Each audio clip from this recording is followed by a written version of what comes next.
오늘도 우리와 함께 하신 주님을 찬양합니다. 아마존에 가면 눈이 4개 달린 물고기가 있다고 합니다. 보신 적 있으십니까? 눈이 4개 달린 물고기 한번 찾아서 예배 끝나거나 찾아서 보시기 바랍니다. 물 속에 눈이 2개가 있고 물 밑에, 그러니까 물 바깥에 2개가 있답니다. 그러니까 물 속에 있는 2눈으로 물 속에 있는 먹이를 보고 물 밖에 있는 2눈으로 물 밖에 있는 물고기를 먹이를 찾습니다. 그런데 밖에 있는 눈에는 눈물샘이 없습니다. 눈물샘이 없으면 눈이 메말라서 얼마 지나면 그 눈을 사용할 수가 없습니다. 그래서 그 물고기는 가끔 물속으로 들어가야 됩니다. 물속에 들어가야 눈물 대신 물로 촉촉히 적셔줘야만 하는 것이죠. 이 물고기는 눈에 눈물이 없으면 살 수가 없습니다. 우리 사람들도 마찬가지죠. 눈에 눈물이 없으면 살 수가 없습니다. 눈물이 없으면 안구 건조증으로 염증이나 결막염이 생기기도 하고 나중에는 실명할 수도 있게 되는 것입니다. 여러분, 눈물이 많은 사람이 인생을 깊이 살아갑니다. 눈물 속에 기쁨도 있지만 슬픔도 있습니다. 눈물은 반가울 때 눈물이 막 폭포수처럼 나오죠. 그런데 원통함을 토로할 때는 피눈물이 나는 것입니다. 그러나 자신이 지은 죄에 대하여 참회하며 흘리는 회개의 눈물은 가장 아름다운 눈물인 것입니다. 그래서 예수님은 말씀하셨습니다. 애통하는 자는 복이 있나니 그들이 위로를 받을 것이며, 회개의 눈물은 위로자 되신 예수님의 위로를 축복으로 받습니다. 오늘 본문 7절 말씀입니다. 그는 육체에 계실 때에 자기를 죽음에서 능히 구원하실 이에게 심한 통곡과 눈물로 간구와 소원을 올리셨고 그의 경건하심으로 말미암아 들으심을 얻었느니라. 예수님은 세상에 계실 때 눈물을 많이 흘리셨습니다. 성경에는 곳곳이 나와 있어요. 그렇다면 성경에 나오지 않는 부분에서 예수님이 눈물을 흘리셨을 것입니다. 복음서 곳곳에 보면 예수님께서 백성들을 긍휼히 여기셨다, 불쌍히 여기셨다, 민망히 여기셨다라고 기록합니다. 아마 그때마다 주님은 눈물 지으셨을 겁니다. 아마 그걸 가지고 기도하시고 눈물로 기도하셨을 것입니다. 그러니까 그런 표현뿐만 아니라 또 눈물을 흘리셨다라는 표현도 있는 것이죠. 오늘 본문에 보면 예수님께서 눈물을 흘리셨는데 심한 통곡의 눈물, 간구의 눈물, 눈물의 소원, 눈물의 기도를 드렸다라고 말씀을 합니다. 그렇습니다.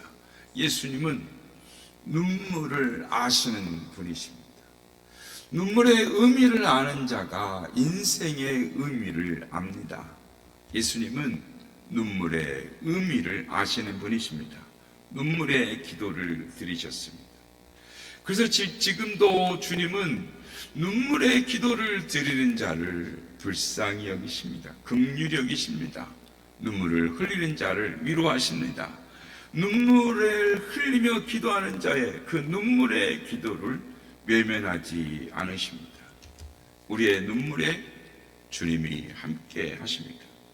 그래서 시편 기자는 주께서 눈물병에 눈물을 담으신다라고 말씀을 합니다. 오늘 이 시간에는 눈물에 대하여 말씀을 나누고자 합니다.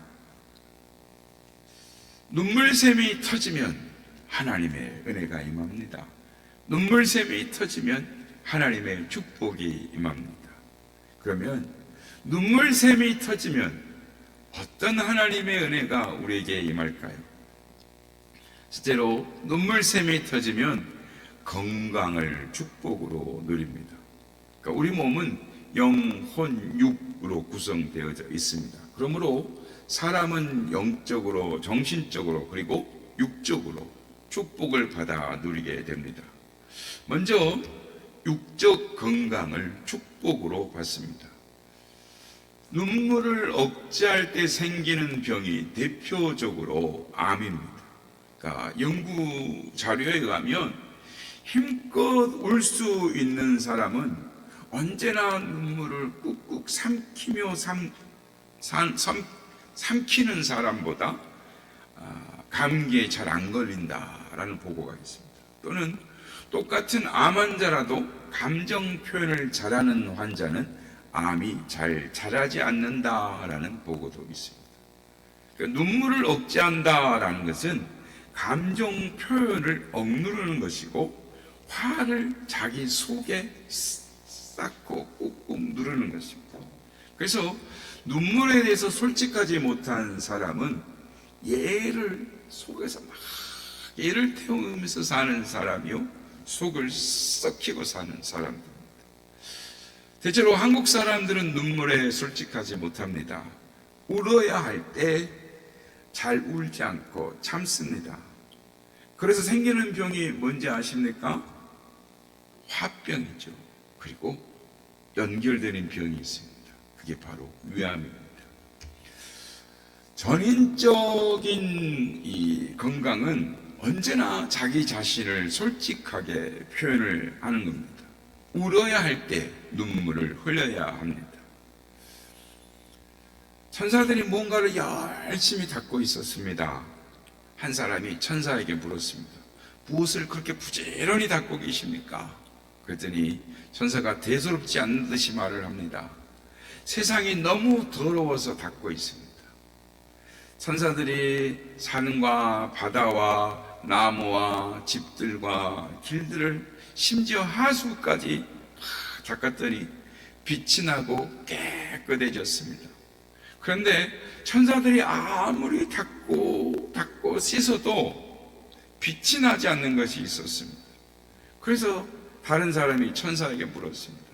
왜 그건 아무리 닦아도 깨끗해지지 않습니까? 빛이 나지 않습니까?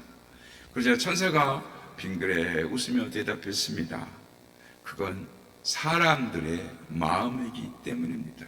사람의 마음은 자기 눈물로 닦아야 비로소 빛이 난답니다 라고 말을 했습니다. 여러분, 눈물은 육적인 더러운 독소만 씻어내는 것이 아닙니다. 슬플 때 실컷 울고 나면은 가슴이 다 후련해지죠.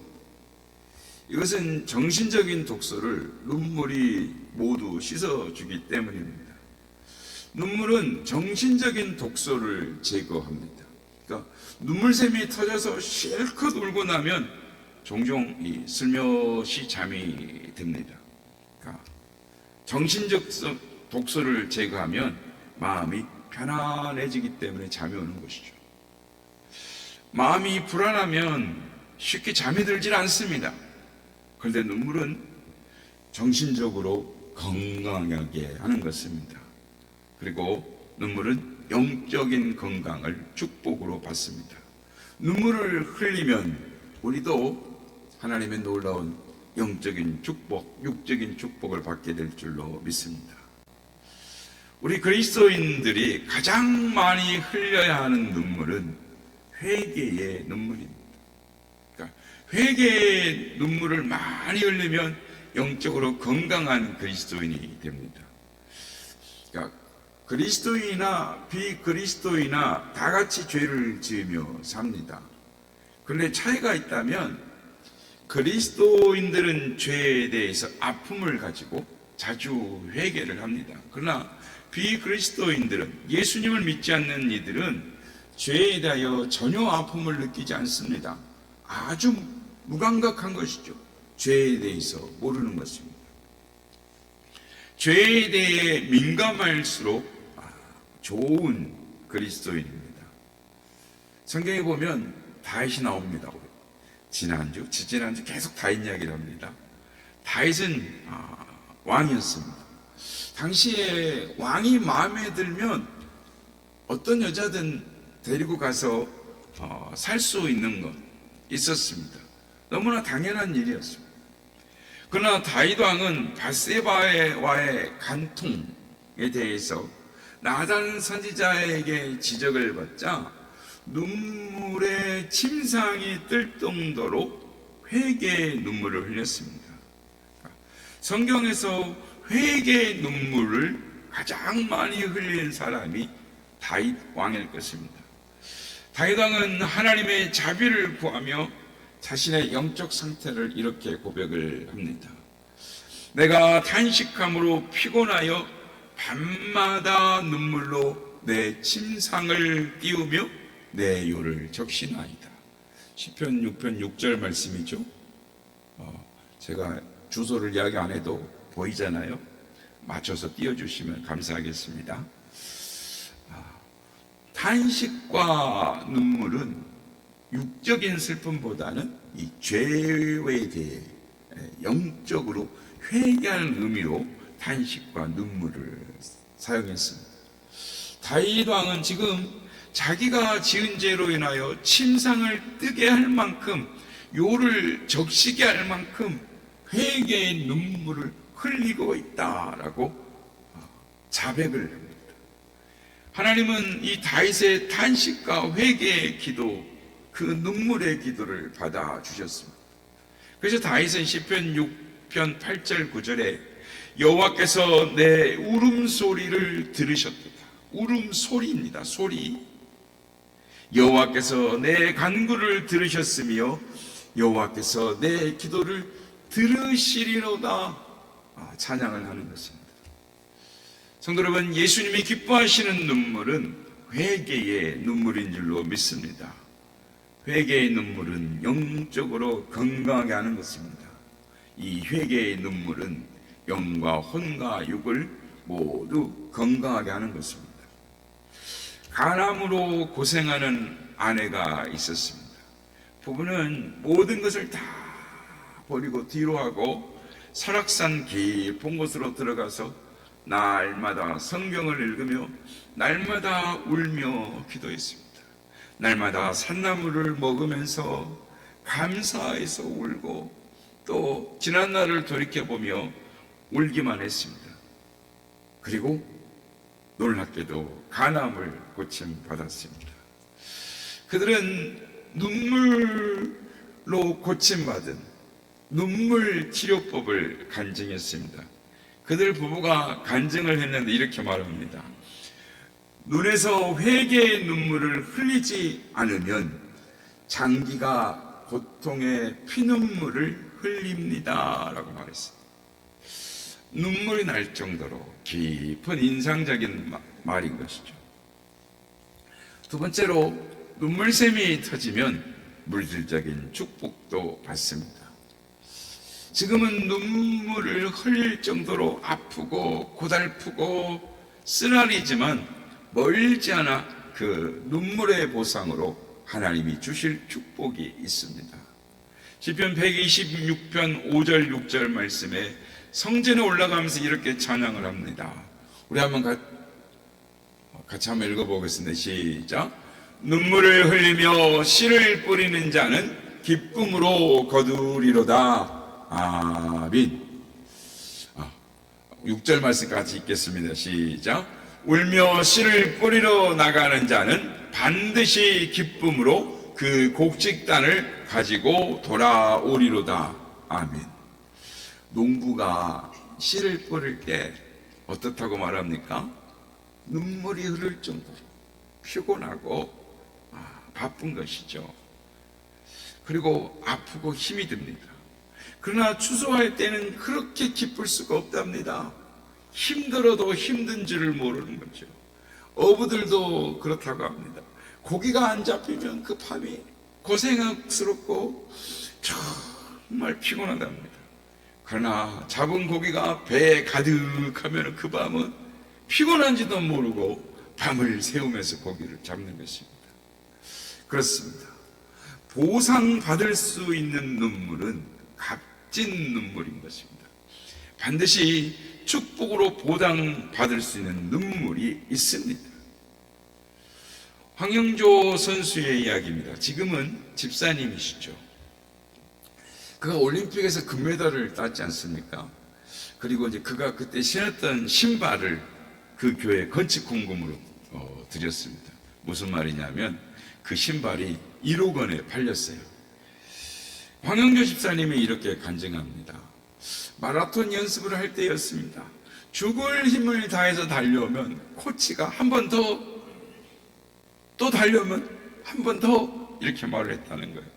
그러면 그때 그 코치를 죽이고 싶을 정도로 얄미웠다라는 것입니다. 그러나 코치의 말에 순종하지 않을 수 없었기 때문에 산을 한 바퀴 더 돌 때면은 눈물이 핑그르르 돌았다라는 거예요. 돌다 보면 너무 힘들어서 옆에 있는 저수지에 빠져 죽고 싶을 정도로 힘이 들었답니다. 그래도 이를 악물었답니다. 눈물을 펑펑 흘리며 뛰었답니다. 그렇습니다. 눈물을 흘리는 자는 반드시 하나님이 축복으로 갚아주시는 것입니다. 눈물을 흘리며 씨를 뿌리는 자는 기쁨으로 거두리로다. 울며 씨를 뿌리러 나가는 자는 반드시 기쁨으로 그 단을 가지고 돌아오리로다. 할렐루야. 아멘. 세 번째로, 눈물샘이 터지면 기도 응답을 축복으로 받습니다. 성경에 히스기야 왕은 하나님의 뜻을 따라 나라를 통치를 잘한 왕으로 나옵니다. 정치를 잘했습니다. 그런데 그가 죽을 병에 걸렸습니다. 히스기야 왕은 얼굴을 벽에다 대고 눈물을 흘리며 기도합니다. 이렇게 눈물샘을 터뜨려 기도하는 이 히스기야 왕의 눈물을 하나님께서 보시고 이사야 선지자에게 말씀하셨습니다. 이사야서 38장 4절에서 6절 말씀. 이에 여호와의 말씀이 이사야에게 임하여 이르시되 너는 가서 히스기야에게 이르기를 내 조상 다윗의 하나님 여호와께서 이같이 말씀하시기를 내가 내 기도를 들었고 내 눈물을 보았노라. 내가 내 소안에서 15년을 도하고 너와 이 성을 아수르 왕의 손에서 건져내겠고 내가 또한 이 성을 보호하리라 라고 말씀합니다. 히스기야 왕은 눈물샘을 펑펑 터뜨려서 그가 기도한 대로 하나님께 응답을 받았습니다. 죽을 병을 고침을 받았습니다. 생명을 15년을 더 연장을 받았습니다. 이스라엘 민족을 건져내고 예루살렘 성을 보호받았습니다. 사랑하는 성도 여러분, 히스기야 왕은 하나님 앞에 울며 기도를 드렸습니다. 하나님께서 이 히스기야의 눈물의 기도, 눈물의 강구의 기도를 들으셨습니다. 눈물은 기도 응답의 축복을 받게 하는 것입니다. 여러분도 눈물의 기도를 드림으로 응답의 축복을 받으시는 여러분 되시길 예수님의 이름으로 축복합니다. 하나님 앞에서 우는 사람들은 사람들 앞에서 웃을 수 있습니다. 큰 일을 해낸 사람들의 공통점이 있습니다. 그들은 한결같이 하나님 앞에서는 울었고 사람들 앞에서는 웃었습니다. 눈물의 선지자로 대표되는 사람이 있습니다. 에레미야 선지자죠. 에레미야 시대는 너무나 타락한 시대였습니다. 이스라엘 역사의 가장 타락한 시대였습니다. 하나님께서 에레미야에게 말씀하십니다. 에레미야서 5장 1절. 너희는 예루살렘 거리로 빨리 다니며 그 넓은 거리에서 찾아보고 알라. 너희가 만일 정의를 행하며 진리를 구하는 자를 어떻다고요? 한 사람이라도 찾으면 내가 이 성읍을 용서하리라. 소돔과 고모라 성을 멸할 때 의인 10명을 구하셨는데 없어서 유황불로 심판을 받았습니다. 그런데 예레미야 시대에는 의인 1명을 찾았는데 그 1명이 없었습니다. 이스라엘 전체가 불의하게 살았습니다. 의인 1명만 있어도 예루살렘은 멸망당하지 않을 수 있었습니다. 그래서 에레미야 선지자가 하나님 앞에서 펑펑 울며 눈물로 기도합니다. 그때 에레미야 선지자가 어느 정도 울었는지 성경은 이렇게 말씀합니다. 에레미야가 2장 11절, 내 눈이 눈물에 상하며 내 창자가 끊어지며 내 간이 땅에 쏟아졌으니 이는 딸 내 백성이 패망하여 어린 자녀와 젖먹이는 아이들이 성읍 길거리에서 기절하리로다. 이렇게 눈이 상할 정도로 울고 또 울고 창자가 끊어질 것만큼 간이 녹아 흐를 정도로 안타까움에 눈물을 흘리며 이스라엘 백성들에게 심판과 위로의 말을 전한 선지자가 에레미야였습니다. 사랑하는 성도 여러분, 눈물은 기도의 응답의 축복을 받습니다. 눈물의 기도를 드림으로 응답을 받으시는 우리 모두가 되시길 예수님의 이름으로 축복합니다. 마지막으로 눈물샘이 터지면 사명의 축복을 받습니다. 눈물 중에는 여러 눈물이 있지만 사명을 감당하는 아름다운 눈물이 있습니다. 하나님이 주신 사명을 감당하려다가 흘리는 눈물이죠. 히브리서 기자는 오늘 우리에게 이렇게 말씀합니다. 히브리서 5장 7절 우리 한번 같이 읽어보겠습니다. 시작. 그는 육체에 계실 때에 자기를 죽음에서 능히 구원하실 이에게 심한 통곡과 눈물로 간구와 소원을 울렸고 그의 경건하심으로 말미암아 들으심을 얻었느니라. 아멘. 예수님께서 이 땅에 계실 때에 자기의 영혼을 받아주실 하나님 아버지께 어떻게 기도하셨냐면 심한 통곡으로 눈물로 간구하셨습니다. 소원을 말씀을 드렸습니다. 그래서 예수님께서 하나님을 통곡의 눈물로 경외하셨다라고 말씀합니다. 아버지 하나님은 예수님의 그 간구하심의 소원을 들으시고 예수님께서 맡으신 그 사명을 다 감당할 수 있도록 응답하여 주셨습니다. 예수님은 하나님 아버지로부터 사명을 감당하는 축복을 받으신 것이죠. 사랑하는 성도 여러분, 우리는 솔직해져야 됩니다. 요 근래에 얼마나 눈물로 하나님 앞에 기도를 드리신 적이 몇 번이나 계십니까? 사명을 감당하려고 하는데 문제는 능력이 없어서 눈물을 흘리고 계십니까? 이렇게 흘리는 눈물을 통하여 하나님은 큰 역사를 일으켜 주시는 것입니다. 문경세제 제1관 앞을 지나다 보면 거기에 비석이 하나 세워져 있습니다.